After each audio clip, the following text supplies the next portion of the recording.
Natural rubber is raw material gotten from the sap of the rubber tree, which grows in the tropical parts of the world. They are made from polymers of the organic compound isoprene. The sap is called latex, and they are collected by making a long cut through the bark.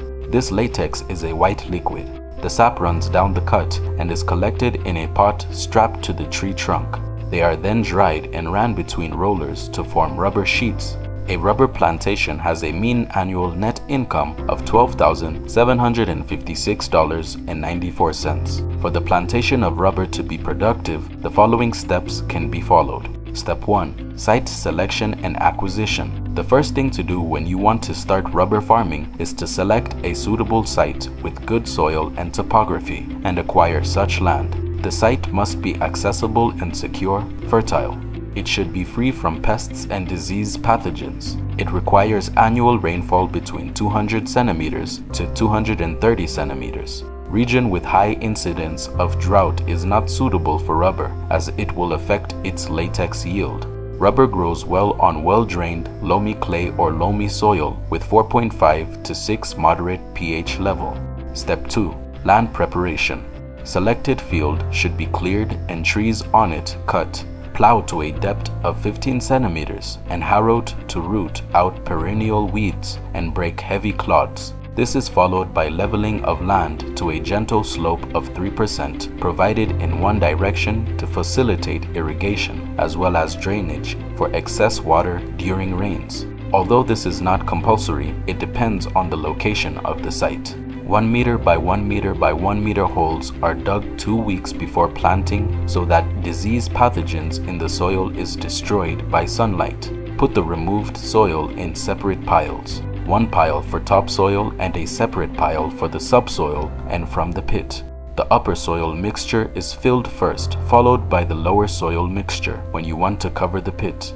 Step 3. Planting. Planting is usually done May to July when the rain is established. It's important to plant during the peak of the rains so that the young trees will be supplied with enough water in low temperature to survive before the dry or drought season sets in. Spacing is usually 4.9 meters by 4.9 meters. 400 rubber seedlings, clones, are planted per hectare.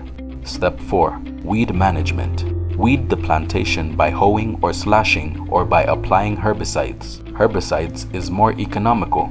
I recommend hoeing only when other crops, maize, and vegetables are planted in the plantation. Plant other crops in the plantation. It helps to control the weed and brings residual income. Weed the rubber plantation in 2 months interval in the first year when the rubber trees are still small. Weed in 4 months interval in the subsequent years when the rubber branches and leaves won't allow for much weed to grow in the plantation. Step 5. Integrate soil fertilizer management. You can provide organic manure to the rubber by heaping the weed hay or animal dungs on the plantain. Use of inorganic fertilizer makes for optimal yield, but it affects the shelf life of the yields. Step 6. Harvesting. Rubber tree maturity is between 5 to 8 years, depending on the variety, and will last up to 20 to 30 years, which is the rubber tree lifespan interval. Harvesting of rubber latex fluid is done by tapping. Rubber is tapped early in the morning between 6 a.m. to 7 a.m. The fluid flows well and faster during the cool weather. Rubbers are tapped in 3 days interval for 6 consecutive months, and it's allowed to replenish its bark and fluid before tapping is resumed. Rubber tree shades off leaves during the winter harmattan months of December and January and begin to get new leaves. At this season, the yield is reduced. You therefore need to give it time to replenish. Step 7. Processing. After rubber is tapped and latex collected, the next stage is processing. But as beginner who may have financial constraints to necessary equipment and lacks processing expertise, you can market the raw natural rubber latex without first processing it. Step 8. Marketing. This is the final activity in rubber farming and indeed agriculture. It is very crucial because it determines the success or otherwise of farming. One thing is to produce, another is to get into the hands of consumers in exchange for money.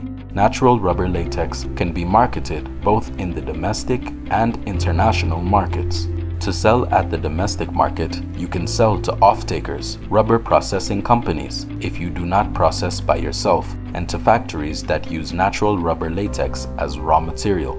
You can sell at the international market through export. You can leverage on globalization in agricultural marketing. Selling at the international market will earn you more money, but you need to produce on larger quantities so as to reduce costs of marketing. Whether it is the local or international markets, there are many buyers looking for the product. The African buyers alone need more rubber fluid latex than what is produced locally, so you will not find it difficult to sell. In other words, buyers will be looking for you. So guys, you see that a rubber plantation is a very profitable business, but before you jump into that, you need to make sure that you have wholesale buyers for your products to prevent them from perishing when they are ready. And one of the tools we use is to find wholesale buyers. It's LinkedIn. I therefore invite you to click on the link below this video to join our accelerated training in digital marketing, and we will show you step by step how to find wholesale buyers for your products online.